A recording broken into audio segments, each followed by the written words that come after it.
রাষ্ট্রপতি দ্রৌপদী মুর্মু মহোদয়ার সঙ্গে যা ঘটেছে এটা নিয়ে কিন্তু সকলে উদ্বিগ্ন। আমি কাউকে আবার বলছি, মিসকোট করব না, সকলে উদ্বিগ্ন।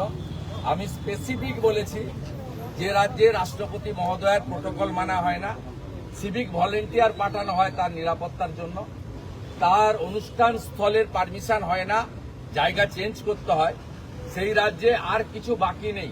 Please take strong action against existing chief secretary and DGP.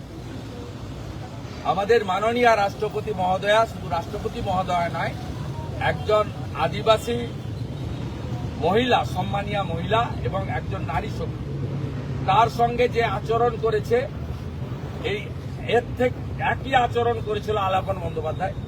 তিনি অবসরকালীন সুযোগ এখনো পাননি, কোর্টে মামলা চলছে। নন্দিনী চক্রবর্তী এবং পীযূষ পান্ডে, এই দুজনের এগেনস্টে ব্যবস্থা নেওয়া উচিত।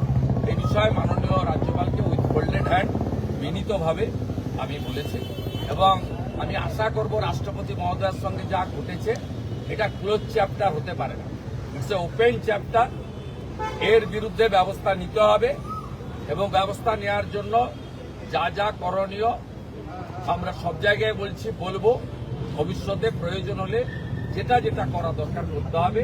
চিফ সেক্রেটারি এবং DGP should sack and departmental proceeding should start. এটা আমি আমার বক্তব্য। আপনি এর আগে